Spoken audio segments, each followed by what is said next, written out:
Defending the Book of Mormon against these two. Without the Book of Mormon, the church Joseph Smith organized on April 6, 1830 would virtually be unknown today and would have died in its infancy. The purpose of these anti-Mormon podcasters is to destroy what God has restored through the prophet Joseph Smith. In doing so, they seek to earn a great profit while disparaging of a great prophet. 2 years ago, I started working on a video titled Defending Joseph. I was motivated to do so after stumbling upon and watching a troubling podcast by the three guys you see at the bottom left of the screen. I had no idea who two of these men were, but I had heard of John Dehlin. Who are those guys? So, the other two guys are Nemo the Mormon, and he goes by Mike, which tells us nothing. John Dehlin, however, is very recognizable and has recently made national news as the LDS Church is suing him. John, in a video segment from 2 years ago, appears to have a lot of anger towards the LDS Church. Hi, everyone. I'm Dr. John Dehlin, and welcome to the Mormon Stories Podcast YouTube channel. I have a PhD in clinical and counseling psychology, and for the past 20 years, I've helped millions of people reclaim their power from unhealthy religious orthodoxy and, where necessary, transition to healthier, happier lives in or out of organized religion. On Mormon Stories Podcast, we provide support to questioning Mormons, Mormons in faith crisis, and to anyone else who is awakening from the difficulties of a high-demand religion. And we try to do so in a thoughtful and respectful way. And we try to do so in a thoughtful and respectful way. And we try to do so in a thoughtful and respectful way. And it's true. When I was going to the temple, I literally made notions of slitting my throat, just like that. That's what we get with God's one true prophets on the earth. Take us back to pre-restoration. Take us back to the apostasy. Because thank you very much, Mormon propheters and revelators. We can do without your noise. Damn. We're coming for you, Russell M. Nelson.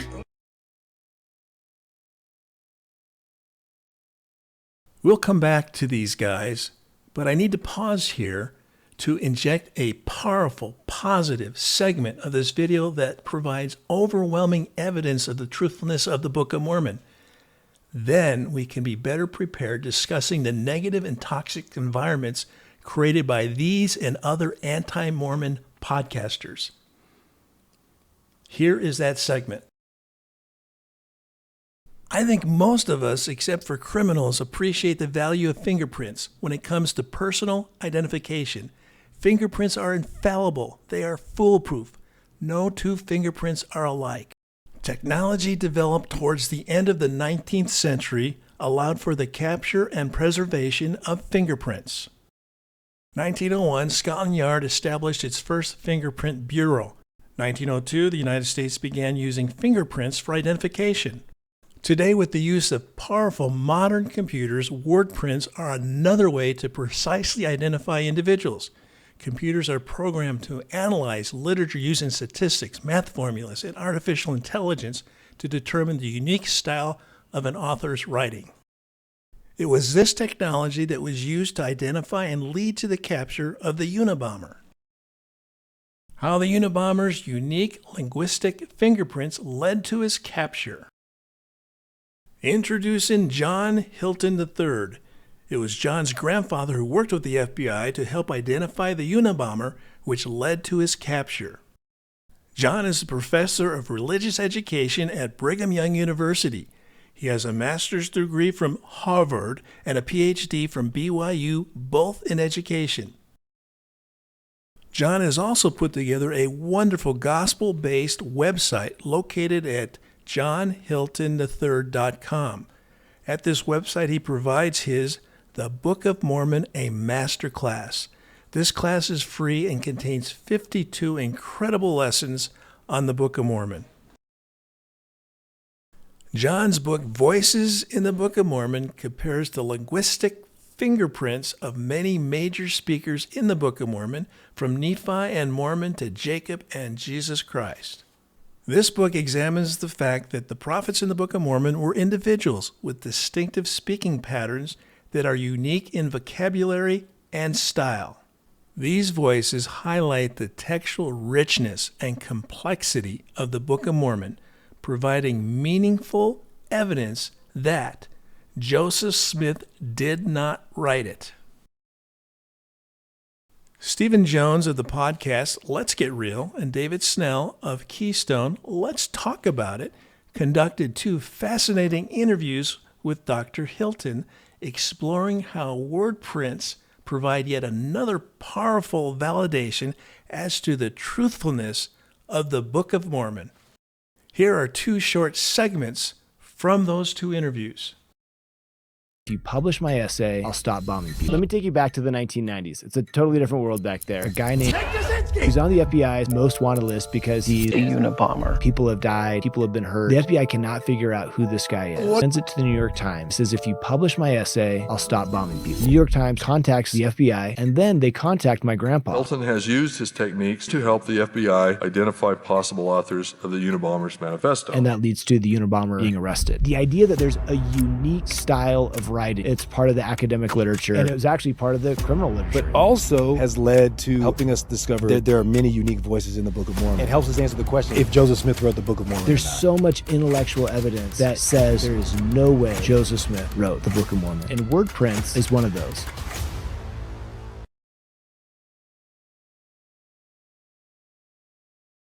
So one question that comes up is someone might be wondering, okay, well, is it possible, though, for a really clever author to create unique voices? Mm-hmm. And some researchers actually have investigated this. They looked at some prominent 19th century authors like Jane Austen, Charles Dickens, and running some of these kinds of statistical patterns that we've been talking about, found that Charles Dickens was able to create different characters in his book that had voice diversity, but the voice diversity within the Book of Mormon was greater than the characters Charles Dickens created.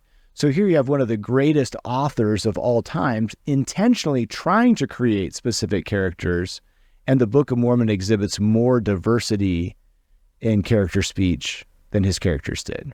Coming from a young, poorly educated farm boy Right. in upstate New York. So again, this is telling us that Nephi, Jacob, Alma, Mormon, these are real people. They have real backstories, and they're bringing that into the way that they write. One of the things that surprised me from the book was just how many different speakers are in the Book of Mormon. Do you remember off the top of your head how many? Yeah, so about 150 different voices that you hear in the Book of Mormon. Now compare what you just heard about word prints from Dr. John Hilton to what Dr. John Dehlin is about to say regarding the Book of Mormon.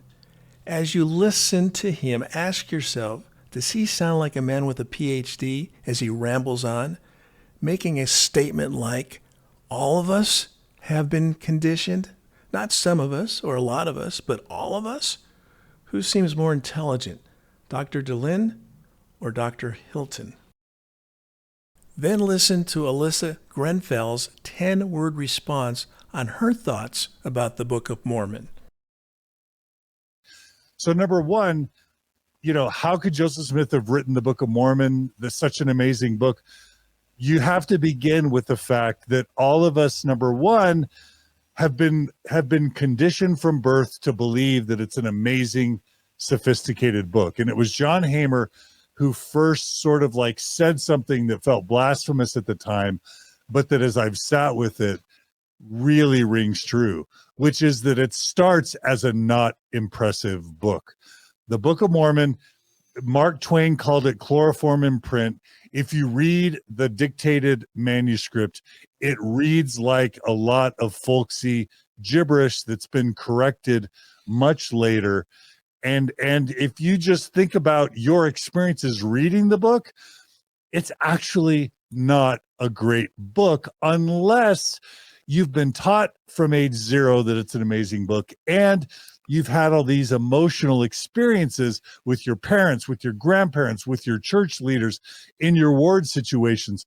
All of that colors and kind of I don't want to say poisons the well, but it sets you up to start by believing that it's this amazing, inspiring book. The Book of Mormon is a made-up fantasy book. The Book of Mormon is a made-up fantasy book.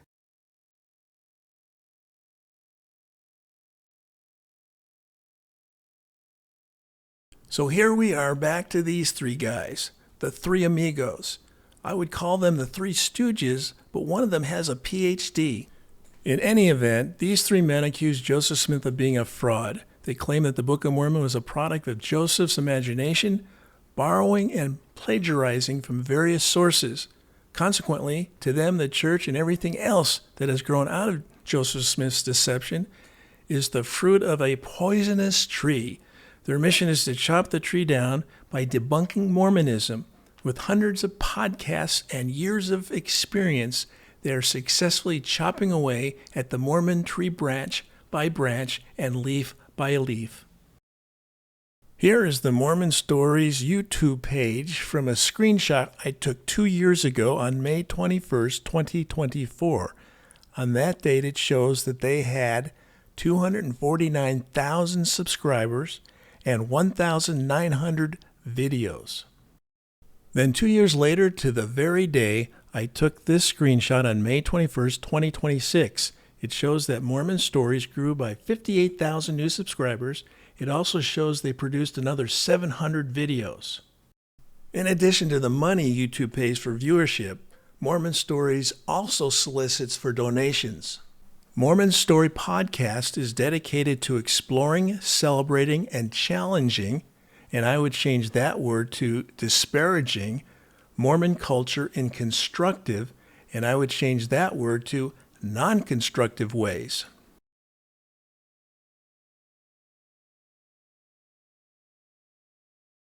And then there's Nemo the Mormon, and his first name is Douglas. With his own YouTube website, showing at the time 2 years ago he had 327 videos. He too needs donations, in addition to selling shirts.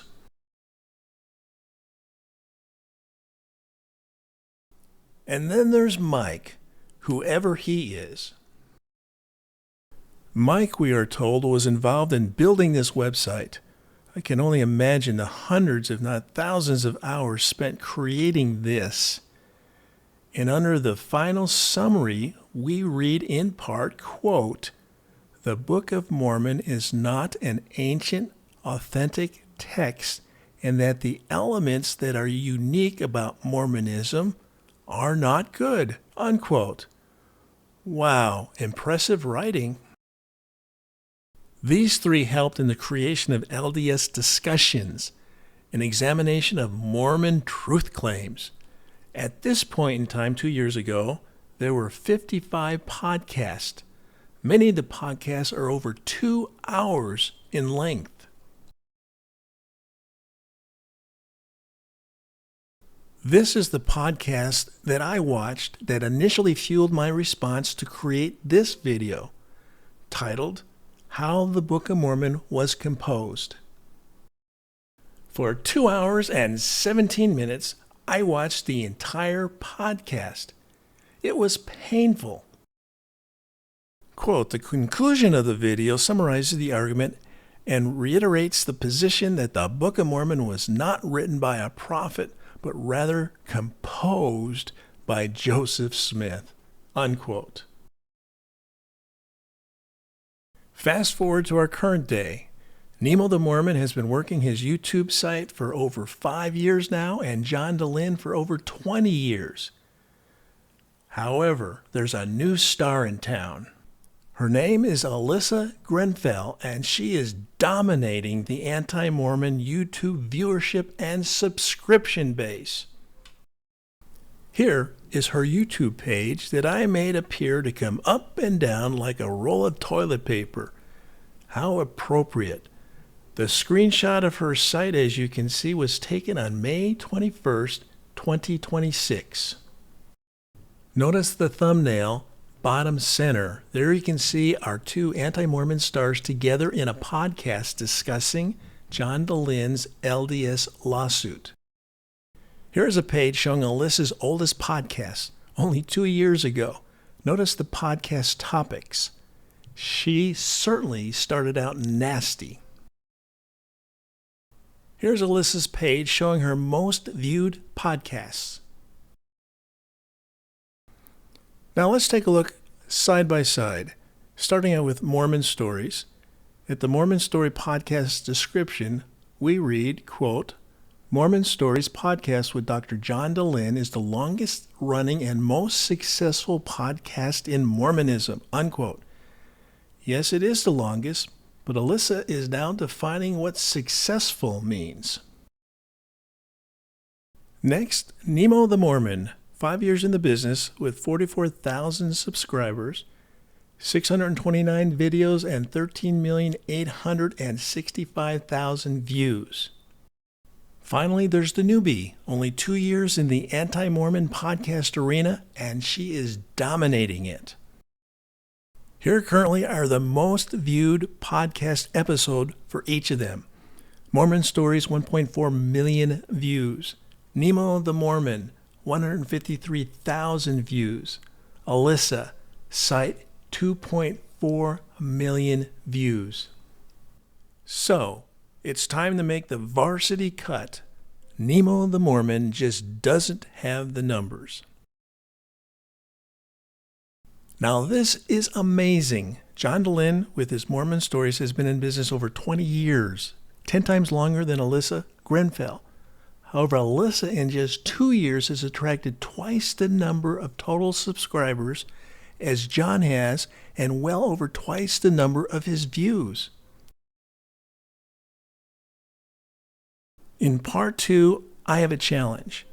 If you can accomplish this challenge, you will put all the anti-Mormon podcasters out of business and make yourself wealthy in the process. Thank you for watching. Part 2 with the challenge coming soon.